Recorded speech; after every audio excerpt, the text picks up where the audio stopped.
Bonsoir, voici l'analyse technique du CAC 40 et de la parité euro-dollar, rien que pour votre plaisir. Alors pourquoi je fais l'euro-dollar en plus de l'analyse CAC 40? Tout simplement parce que Draghi s'est exprimé aujourd'hui et vous allez voir, vous allez comprendre l'implication que ça a sur les indices. Alors premièrement, qu'est-ce qu'a dit Draghi?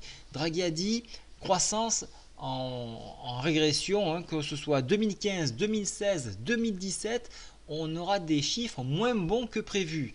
Donc que fait le marché? Le marché se dit attention, si la croissance n'est pas au rendez-vous, il se peut qu'on prolonge le quantitative easing, voire qu'on en exécute un autre, ou alors sous d'autres conditions, qu'on l'augmente. Bien bref, on va continuer de soutenir l'économie. Voilà pourquoi les indices ont remonté. Et de ce fait, comme on risque de dévaluer un peu plus la monnaie, on a donc une baisse sur l'indice, la parité de l'euro-dollar. Alors, vous avez vu, je vous ai tracé le PTI sur ces niveaux. Il est à 1, alors 1,11, oui, alors il manque, oui, non, 1,1315, pardon, excuse-moi, c'est bien ça. 1,1315. On a eu un barrage sur ce PTI, on a tenté de le redépasser suite à cette mèche.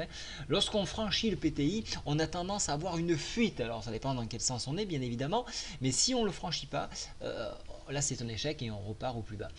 Vous voyez qu'on s'appuie actuellement sur la alors l'exponentielle 70 que je vous ai tracée, elle est très importante sur la parité et notamment en quelques matières premières. N'hésitez pas donc à la tester. Vous voyez que là, nous sommes en plein test dessus. Si on venait à l'enfoncer, alors attention, on irait chercher un retracement Fibonacci qui se trouve en direction des 1,1025. Alors attention, si on dévalue la parité et si en plus les US augmentent leur taux, on va avoir un double levier. Donc on va avoir une double baisse sur la parité euro-dollar. Donc il faut vraiment s'en méfier. Soyez vraiment prudents sur cette parité. Voilà donc en aparté l'euro-dollar. Maintenant, je vais vous parler de l'indice parisien.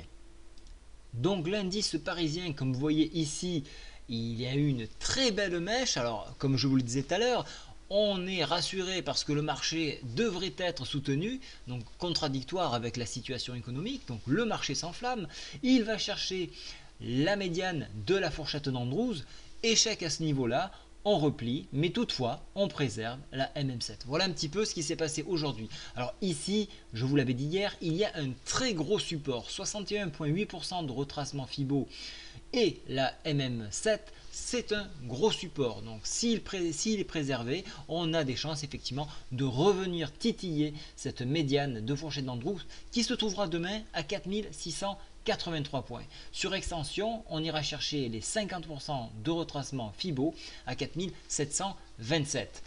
Et en échec, donc enfoncement de la MM7, on viendra s'appuyer une nouvelle fois de plus sur les 70,7% de retracement Fibo 4523. Au vu de ce qu'a dit Draghi, donc là il y a une très belle prise de bénéfice en proche de la clôture, on devrait continuer donc de monter, donc il n'y a pas de raison vraiment de s'écraser. Donc soyez assez prudents, surveillez ce support là qui est vraiment un support majeur, mais si il venait à être préservé, à ce moment là on va continuer de reprendre du poil de la bête et vous voyez que les indicateurs sont en train de se retourner également à la hausse. Donc surveillez ce support là et cette résistance. Si on franchit ça, on va inexorablement vers la MM7 qui se trouve actuellement à 4785.